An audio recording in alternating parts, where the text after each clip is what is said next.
masih lagi. Okay. So hari ini kita akan membincangkan tajuk 1.2 pembuangan bahan sisa. Kita masih lagi dalam bidang pembelajaran yang pertama iaitu keselamatan di dalam makmal. Okey. So kita lihat. Biasanya kalau kamu buat eksperimen, cikgu nak tanya, kamu buang sisa-sisa eksperimen kamu tu dekat mana? Okay, biasanya kamu buang dekat mana sisa eksperimen? Kalau ada air suling ke, bahan Singki. kimia ke? Singki.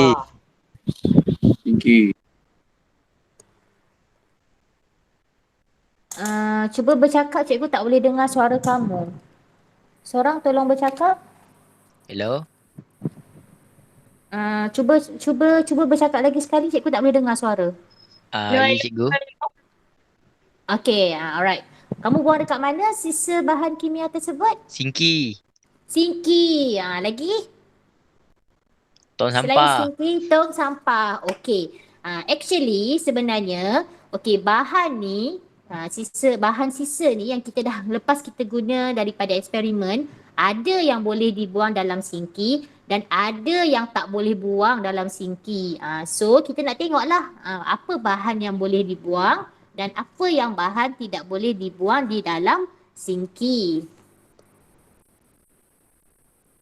Okay, ni kita nak bincang bahan yang boleh dibuang di dalam singki dan bahan yang tidak boleh dibuang di dalam singki. Okey, so gambar foto 1.3 ni menunjukkan contoh bahan sisa dari makmal. Okey, so kita lihat gambar yang pertama ni apa? Ni adalah bahan kimia. Okey, so ini adalah bahan kimia. Okey, ini adalah sisa pepejal. Okey, ini contoh sisa pepejal dan ini adalah sisa makanan kita panggil sama juga dia masih sisa pepejal tapi dalam bentuk sisa makanan.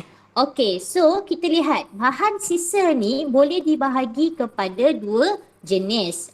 Iaitu yang pertama yang boleh dibuang di dalam singki dan jenis yang kedua adalah bahan yang tidak boleh dibuang ke dalam singki.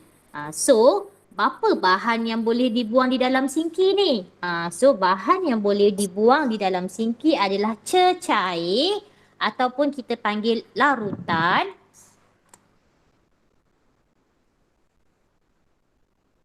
Okey, sekejap. Okey, cecair atau larutan yang berkepekatan rendah.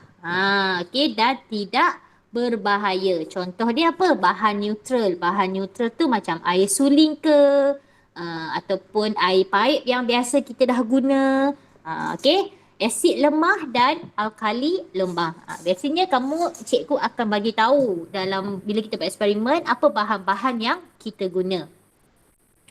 Okey, manakala contoh bahan yang kita tak boleh buang di dalam singki adalah sisa pepejal. Contoh sisa pepejal macam sisa makanan. Tak bolehlah kita buang dalam singki, dia menyebabkan singki kita tersumbat. Okey, yang kedua, bahan yang mempunyai nilai pH kurang daripada 5 dan lebih daripada 9. Okey, bahan yang mempunyai nilai pH kurang daripada 5 dan lebih daripada 9 ni adalah bahan yang asid pekat dan juga alkali pekat. Dia boleh mengakis. Sebab tu kita tak boleh buang directly ke dalam singki. And then contoh yang ketiga adalah sebatian pelarut organik. Okey, bahan kimia, contohnya minyak, cat, hidrogen peroksida tak boleh buang dalam singki ya. Bahan toksik, logam berat, bahan sisa organik. Contohnya kalau dekat makmal biologi ataupun ada subjek yang kita buat melibatkan haiwan, okey, bangkai haiwan ataupun mikrob, bahan sisa organik tersebut kita tak boleh buang ke dalam singki. Bahan buangan radioaktif, bahan mudah meruap dan bahan reaktif. Kenapa kita tak boleh buang bahan-bahan yang saya sebut tadi tu ke dalam sinki? Sebab bahan-bahan ini boleh menyebabkan pencemaran alam dan dia berbahaya kepada hidupan. Okey, faham ya? Cikgu harap kamu faham. Okey, so kita nak tengok macam mana kita nak menguruskan bahan sisa biologi. Kita tengok dulu rajah dalam buku teks muka surat 7 ni. Okey, so first of all, kita kena tahulah apa itu bahan sisa biologi. Kita lihat dekat gallery science. Okey, actually bahan sisa biologi ni dia adalah bahan buangan biologi yang boleh menimbulkan kemudaratan ataupun bahaya biologi. So contoh bahan dia seperti bahan kumuh. Bahan kumuh tu apa? Apakah bahan kumuh? Siapa tahu bahan kumuh tu apa? Okey, tak ada seorang pun tahu. So tak apalah, cikgu bagi tahu. Okey, bahan kumuh ni adalah air kencing kita. Okey, tu contoh bahan kumuh yang paling senang cikgu nak tunjuk kat kamu lah. Nak bagi kamu faham kan? Okey. So air kencing tu adalah contoh bahan kumuh. Okey, tisu, bangkai haiwan.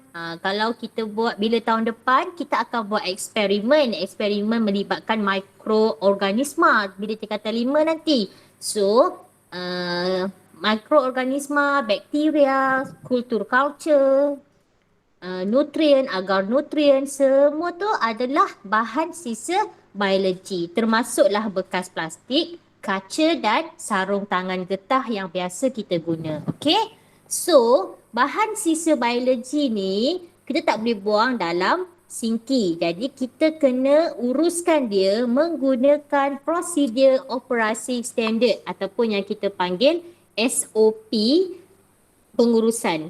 Okey. So, sekarang kita nak tengok apakah prosedur operasi standard pelupusan bahan biologi. Okey, so prosedur operasi standard pelupusan bahan sisa biologi ni adalah satu prosedur yang digunakan bagi tujuan menguruskan sisa biologi di dalam makmal. Okey, dia ada 4 kategori. Okey, kategori A, kategori B, kategori C dan kategori D. Okey, kita lihat dahulu kategori A. Kategori A adalah peralatan tajam. Apa contoh peralatan tajam? Mungkin masa kamu tingkatan 1, 2, 3 tidak pernah guna. Okey, tapi nanti ada eksperimen. Ada eksperimen yang kamu pernah, ada peralatan yang kamu pernah guna dan belum pernah guna. Okey, so nanti kita akan lihat bila kamu dah naik sekolah nanti. Okey, so jenis bahan sisa biologi kategori A adalah peralatan tajam. Contoh dia picai garik, jarum, bilah skalpel. Okay, so untuk kategori A ataupun peralatan tajam ni, kita perlu masukkan ke dalam bekas khas. Dekat makmal mesti ada bekas khas. Kalau kamu tak tahu, kamu boleh tanya cikgu sains kamu ataupun boleh tanya pembantu makmal yang bertugas di setiap makmal. Okey. So tidak di autoclave. Okey, dan bekas disimpan di tempat yang selamat sebelum dilupuskan. Maknanya kita kena simpan dulu dalam bekas khas tersebut. Okey, untuk kategori B iaitu sisa pepejal yang tidak tajam. Contoh dia sarung tangan, tisu, medium kultur. So, cara untuk kita lupuskan, kita bungkus semua sisa-sisa biologi tadi dan kita masukkan ke dalam beg plastik biobahaya. Okey, ini pun sama, kamu boleh minta dengan cikgu sains kamu dan juga ataupun pembantu makmal yang bertugas. Okey, biasanya bahan-bahan ini akan di autoclave. Autoclave tu maknanya kita basmi kuman, kita sterilize. Kita nak buang dulu kuman-kuman yang ada pada sisa bahan biologi tersebut. Selepas di autoclave barulah kita masukkan ke dalam tong bio bahaya. Okey, kategori C adalah bangkai atau organ. Sometimes, macam tahun lepas, masa kamu tingkatan 3, ada eksperimen yang melibatkan penggunaan darah haiwan. Okey, so darah tersebut adalah contoh bahan bagi kategori C. Okey, ataupun kita buat eksperimen pembelahan tikus, pembelahan katak. So, katak, bangkai katak, bangkai tikus tu adalah kategori C. So, biasanya kalau jenis bahan sisa biologi bangkai dan organ ni kita balut dalam bahan penyerap seperti kertas tisu, kita bungkus elok-elok dan kita letakkan di dalam beg plastik biobahaya. And then kita sejuk beku dulu sebelum kita lupuskan. Okey, manakala kategori D iaitu cecair seperti ni yang darah saya sebut tadi darah yang saya sebut tadi tu adalah kategori D. Maaf ya, bukan kategori C tetapi adalah kategori D. Okey, seperti darah dan serum, biasanya kita dinyah kontaminasi secara autoklav. Dinyah kontaminasi tu maknanya kita basmi kuman. Okey, secara autoklav maknanya kita simpan di dalam mesin autoklav, kita kenakan pada suhu yang tinggi untuk membunuh semua mikroorganisma. And then sisa bahan sisa biologi tersebut kita akan lupuskan secara terus ke dalam sistem kumbahan melalui sinki makmal atau tandas. Okey, setakat ni boleh ikut kan? Okey. And then kita akan ni adalah carta alih. Rajah 1.1 ni adalah carta alih prosedur operasi standard pelupusan bagi sisa biologi. Okey, first kali, ini adalah langkah yang pertama. Okey, first kali kita buat pengasingan. Kita buat pengasingan sisa dipunca dengan betul. Okey, langkah yang kedua, okey, kita kategorikan bahan sisa. Sekiranya sisa tersebut kategori A, kita simpan dulu di tempat yang selamat. Sekiranya kategori B, kita masukkan ke dalam beg autoklav, kalis bocor dan diautoklavkan. Biasanya suhu yang kita guna adalah 121 darjah Celsius di bawah tekanan 15 PSI selama 20 minit. Sekiranya untuk kategori C, kita bungkus dengan cermat dan simpan sementara di dalam penyejuk beku. Okey, and then langkah yang ketiga, okey, sisa yang telah dinyah kontaminasi, maknanya kita dah masukkan ke dalam mesin autoklav, maknanya dia dah basmi kuman dan kita masukkan ke dalam beg biobahaya. Kalau dekat hospital, kamu boleh selalu nampak. Dekat hospital mesti ada beg biobahaya ni. Biasanya diisi untuk isi muntah tu. Okey? Okey. Yang keempat, selepas tu barulah sisa-sisa tu kita bungkus dan kita labelkan dan dimasukkan ke dalam tong biobahaya. Biasanya tong biobahaya ni kita simpan sementara dalam keadaan selamat, terkawal dan disejukkan sebelum pelupusan berpusat dijalankan. Okey. Cikgu abaikan aktiviti 1.2. Kita teruskan dengan langkah menguruskan kemalangan di dalam makmal. Okey, semalam saya dah cerita. Okey, macam mana kalau berlakunya kemalangan di dalam makmal. Cikgu dah bagi introduction sikit kan. Okey. So, kemalangan di dalam makmal ni boleh berlaku disebabkan oleh kecuaian, kelalaian, kejadian luar jangka ataupun kurang kemahiran dan pengetahuan dalam pelaksanaan eksperimen sains. Okey, so andai katalah, okey, ini situasi dia ya. Semasa menjalankan eksperimen, rakan anda tertumpah sejenis bahan kimia ke atas meja.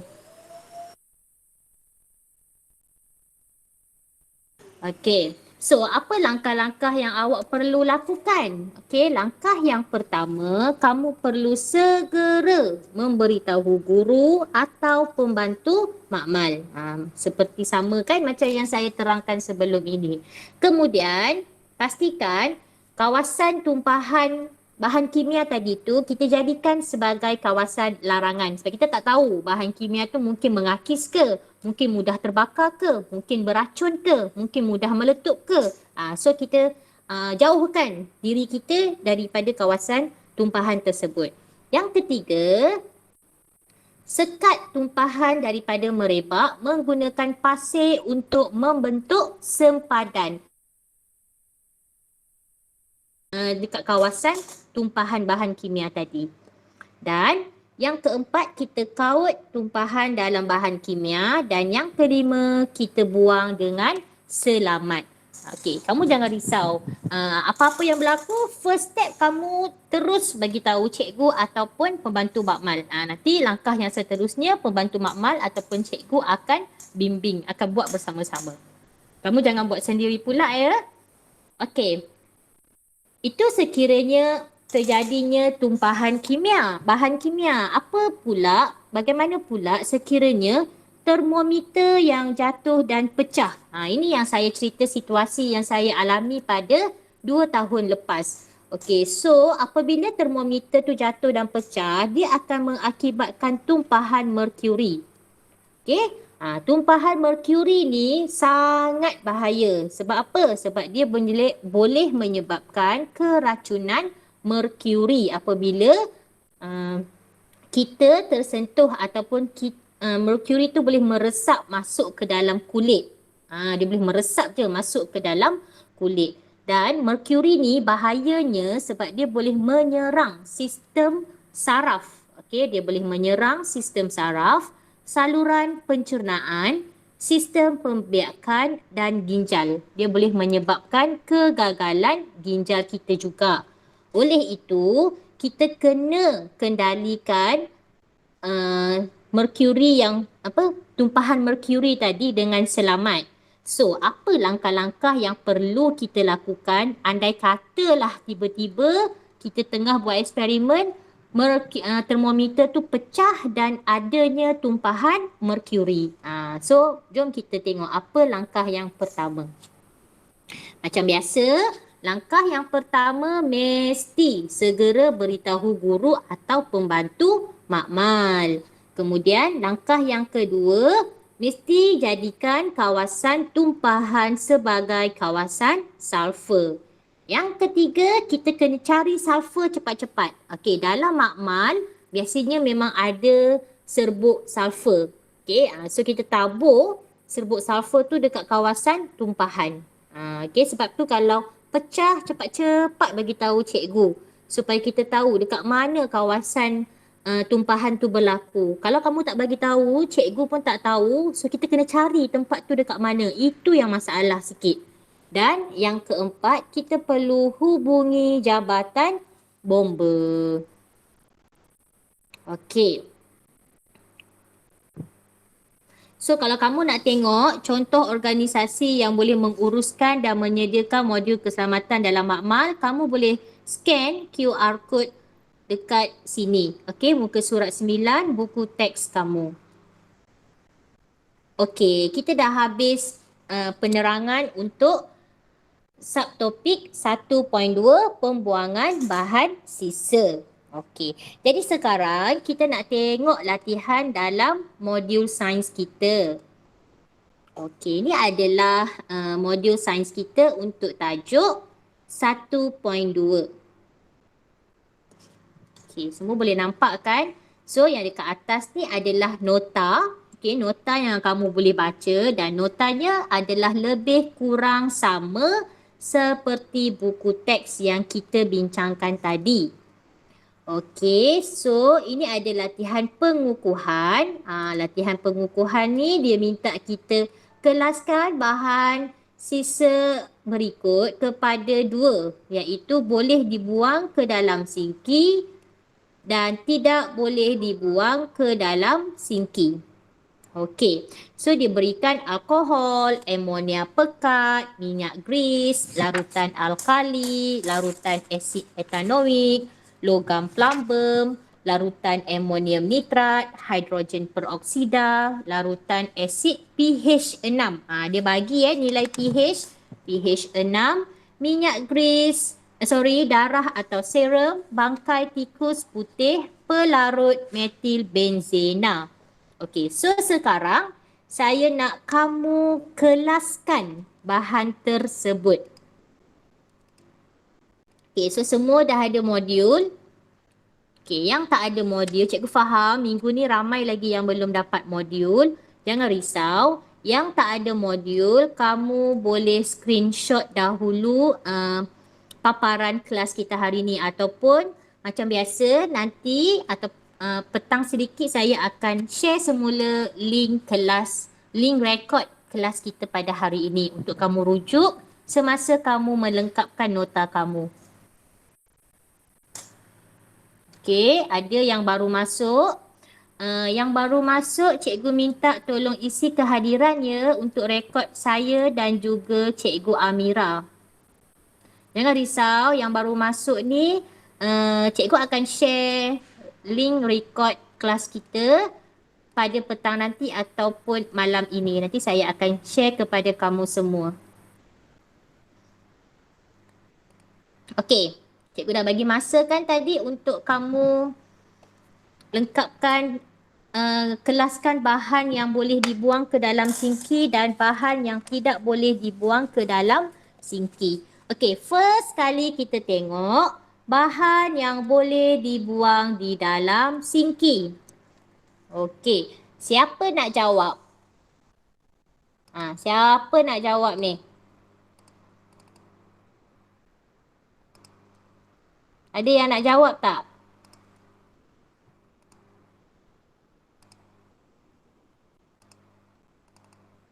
Siapa nak jawab? Antara bahan-bahan di atas. Okey, cikgu turunkan bawah sikit. Okey, bahan mana yang boleh dibuang di dalam sinki? Alkohol. Alkohol, betul. Okey, alkohol. Lagi? Apa lagi? Lagi selain alkohol? Okey, alkohol. Yang kedua, Amirah, Nur Amirah. Cikgu tengah tunggu jawapan dari kamu. Orang lain nak jawab pun boleh.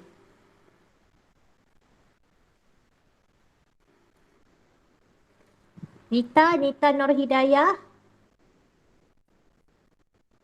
Larutan alkali.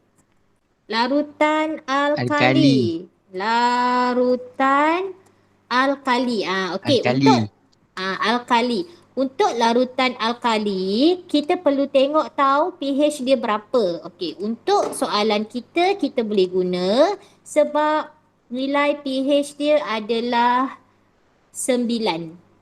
Okey, nilai pH 9. So kita boleh gunalah.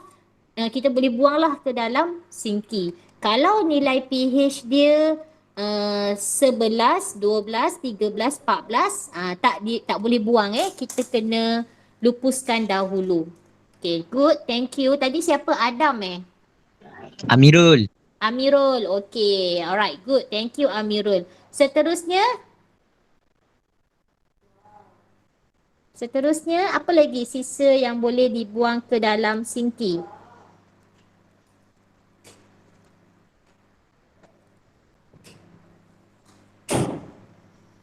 Minyak gris boleh tak? Tak boleh. Tak boleh. Larutan asid etanoik boleh tak?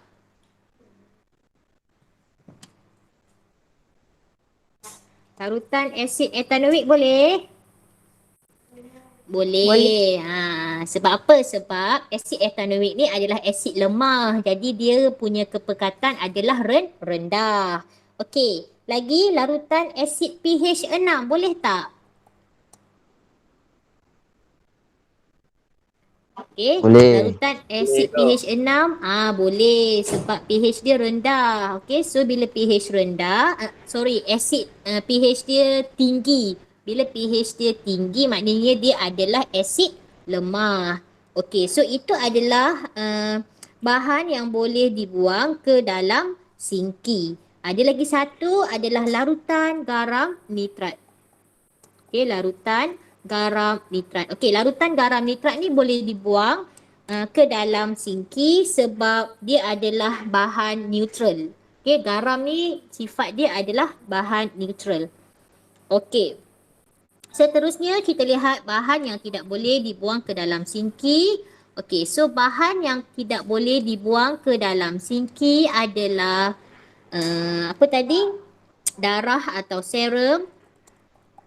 Okey, darah atau serum ni kita perlu apa? Kita perlu nyah kontaminasi secara autoclave dahulu. Barulah kita boleh lupuskan ke dalam sinki makmal ataupun tandas. Okey, and then seterusnya amonia pekat. Okey. Amonia pekat ni adalah alkali. So kita memang kena cairkan dia dahulu baru kita boleh buang dalam sinki. Seterusnya apa? Minyak grease. Minyak grease. Good. Lagi? Selain daripada tu?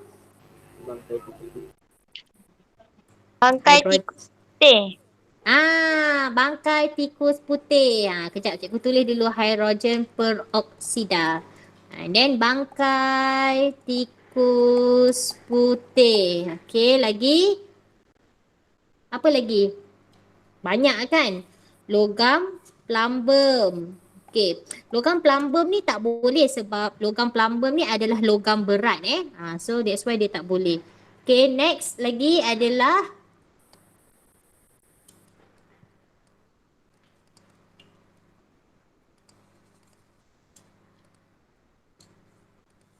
okey, selagi adalah pelarut metil benzena.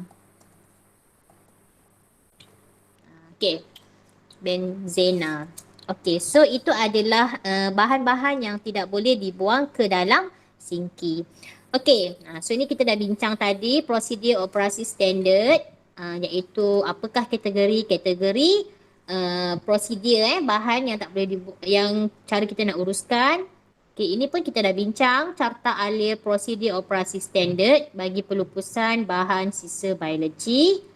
Okey, sekarang kita buat latihan pengukuhan untuk kategori bahan sisa. Okey, latihan pengukuhan untuk kategori bahan sisa. Okey, kita buat bersama-sama. Okey, so dekat sini ada kategori A, B, C dan D. Okey, cikgu nak seorang bagi contoh untuk kategori A. Apa jenis bahan untuk kategori A? Sisa pepejal. Sisa pepejal. Kejap ya. Sisa pepejal. Okey, bagus. Apa contoh sisa pepejal tersebut?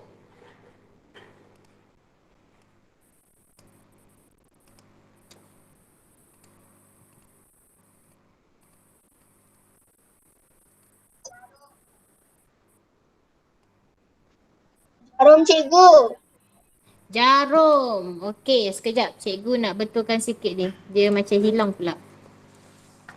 Sekejap ya.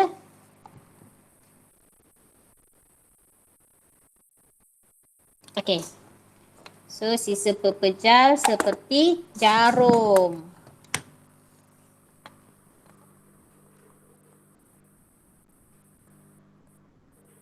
Seperti jarum. Okey. Seterusnya kategori B. Pepejal Kategori tidak B. tajam. Pepejal tidak tajam. Bagus. Contohnya apa? Tisu. Tisu. Okey, betul. Bagus. Kategori C. Kategori C, jenis bahan adalah Bangkai dan organ. Bangkai dan organ. Okey, so contoh bangkai dan organ adalah bangkai tikus, bangkai katak. Dan jenis yang keempat adalah jenis bahan bagi kategori yang keempat iaitu kategori D adalah Cecair. cecair. Okey, cecair. So contoh dia adalah darah ataupun serum. Tahu tak serum tu apa?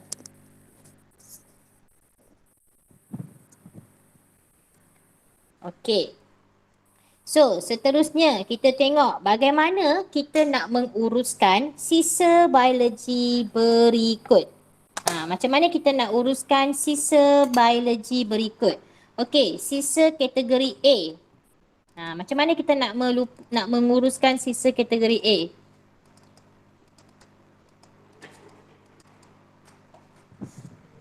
Siapa boleh jawab? Macam mana kita nak menguruskan sisa biologi kategori A? Contohnya kalau ada jarum. Kalau ada jarum. Awak bagi contoh jarum Masuk ke kan? dalam bekas khas. Kita masukkan ke dalam bekas khas.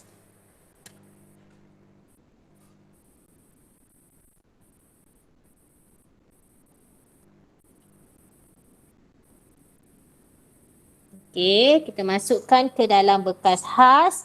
Kemudian kita buat apa? Mula-mula kita masukkan ke dalam bekas khas. Lepas tu bekas tersebut Simpan di tempat yang selamat sebelum dipupuskan. Yes, pandai. Kita simpan di dalam tempat yang selamat.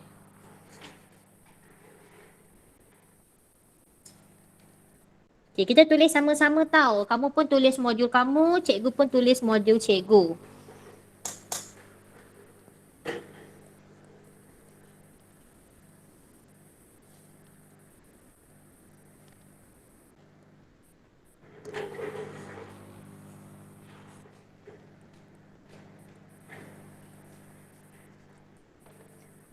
Okey. Dah. Seterusnya kita buat kategori B. Okey, kategori B cikgu tukar colour lah. Nanti kamu tak perasan kan? Okey, kategori B tadi pepejal tidak tajam seperti tisu. So contohnya ada tisu ataupun sarung tangan. Macam mana cara kita nak lupuskan dia? Bungkus dan masukkan ke dalam beg plastik bio bahaya. Ya, pandailah. Siapa yang jawab tu? Kelas mana tu? 4 optimis. 4 optimis. Baguslah 4 optimis ni. Untung Cikgu Amira dapat kelas 4 optimis. Kelas lain pun untung juga. Okey, bungkus dan masukkan ke dalam beg plastik. Oh, lama hilang pula. Okey, sorry. Ke dalam beg plastik bio bahaya. Kemudian kita autoclavekannya.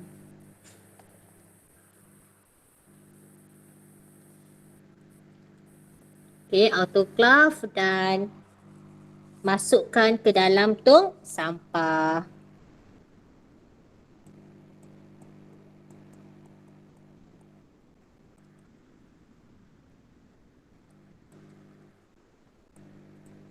Tak muat pula cikgu punya ruang nak tulis. Okey. Seterusnya, cikgu nak guna pen warna apa? Pen hitam. Okey, so seterusnya kalau kategori C, kategori C tadi apa? Bangkai tikus. Macam mana kita nak uruskan bangkai tikus? Dibalut dalam bahan penyerap. Macam seperti kertas tisu. Dibalut. Yes, pandai. So kita kata dibalut dalam, cikgu terus je ambil kertas tisu. Dibalut dalam kertas tisu. Kemudian kita perlu dibungkus dengan rapi. Kita perlu buat apa? Kita bungkus dengan rapi. Betul, bungkus dengan rapi. Kemudian letak dalam beg plastik bio bahaya. Bungkus dalam rapi dalam beg plastik bio bahaya. dan di sejuk beku. Okey, dan di sejuk beku sebelum dilupuskan.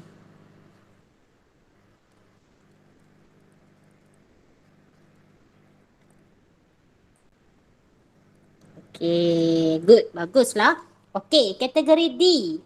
Kategori D adalah darah dan serum. Kategori D adalah jenis darah dan serum. Ataupun kita katakan tadi darah kan. So, kalau darah macam mana kita nak lupuskan? Cepat, siapa boleh jawab? Macam mana kita nak lupuskan Dinya sisa darah ni? kontaminasi. Okey, Dinya dinyah kontaminasi secara kontam autoclave. ni. Okey, good.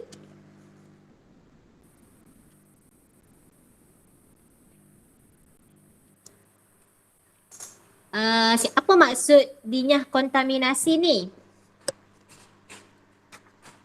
Apakah maksud dinyah kontaminasi? Siapa boleh jawab? Siapa boleh bagi tahu cikgu apa maksud dia?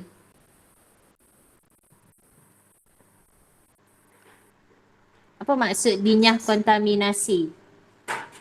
Kalau tak ada yang jawab, saya nak sebut nama. Okey, ada kat sini nama Badar Adiat. Cikgu rasa Badar ni kelas 4 Sufi, kelas cikgu.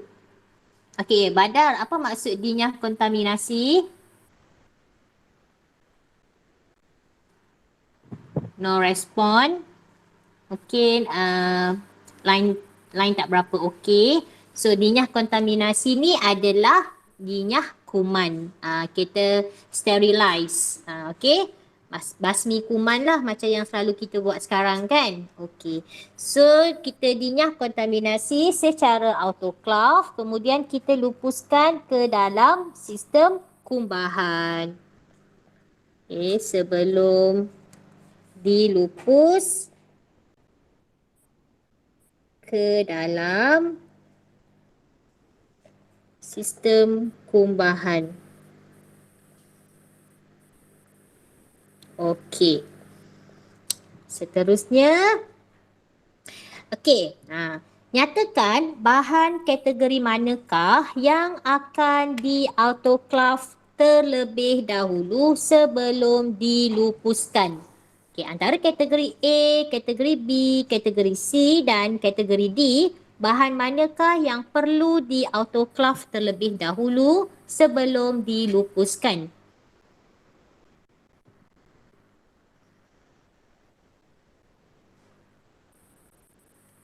Adakah kamu bersama-sama dengan cikgu?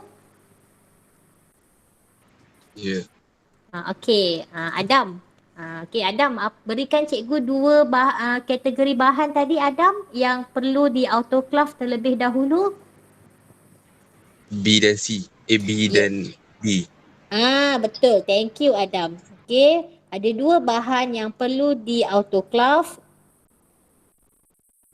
Yang perlu di-autoclave sebelum dilupuskan, iaitu kategori B dan kategori D. Okey, thank you, Adam.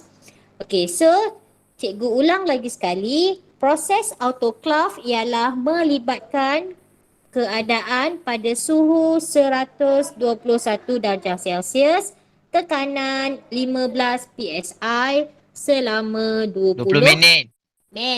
Thank you, Amirul. Laju dia jawab. Okey, good. Dan sisa yang telah dinyah kontaminasi akan dimasukkan ke dalam beg apa? Beg apa? Bahaya. Biobahaya. Thank you. Ada Badar jawab, Adam jawab. Macam ni lah baru best kelas kita kan. Barulah ada komunikasi dua hala. Okey. Seterusnya, okey, cikgu dah akan stop kelas kita, tetapi cikgu nak kamu jawab. Okey, yang hadir kelas cikgu ni tolong jawab latihan prestasi. Okey, latihan prestasi. Jawab. Nanti cikgu nak kamu snap gambar dan hantar kepada guru sains masing-masing. Okey, ni latihan prestasi ni muka surat 7, muka surat 8, muka surat 9, 10 dan 11. Sorry, ada sampai muka surat 12. Okey, boleh kamu buat? Boleh tak buat sendiri di rumah? Boleh. Boleh. Okey, yang tak ada Boleh. modul, okey, thank you. Yang tak ada modul tu jangan risau. Okey, yang tak ada modul tu hari Isnin nanti cepat-cepat minta ibu ke, ayah ke, kakak ke, abang ke pergi beli modul tu dekat koperasi. Okey, pastikan kamu ada dan pastikan modul tersebut mengikut warna warna kelas. Sekejap, cikgu sebutkan warna kelas. Untuk kelas 4 Sufi dia punya file dia, dia punya file dia adalah warna pink. Warna pink. Nanti kamu bagi tahu kamu kelas 4 Sufi supaya kamu tak tersalah ambil file. Untuk kelas Cikgu Amira, kejap ya saya semak. Untuk kelas optimis, file kamu berwarna kuning. Okey, untuk kelas optimis, file kamu berwarna kuning. Untuk kelas sigma, berwarna purple. Warna purple. Kelas syumul, warna merah. So, bila kamu beli file tu nanti, tolong inform cikgu koperasi kamu kelas mana supaya dia boleh bagi file warna yang betul. Okey, so setakat ni saja kelas kita pada hari ni. Kita jumpa lagi pada minggu hadapan. Dan jangan lupa tolong isi kehadiran. Okey, tolong isi kehadiran kamu pada hari ini di dalam link yang saya kongsikan sebentar tadi. Okey, tolong tengok dekat ruangan chat. Yang baru masuk ni boleh tengok dekat ruangan chat. Saya ada bagi link kehadiran kelas PDPR kita hari ini. Okey, so terima kasih semua. Jangan lupa ya buat homework masing-masing. Okey, bye. Terima kasih, cikgu.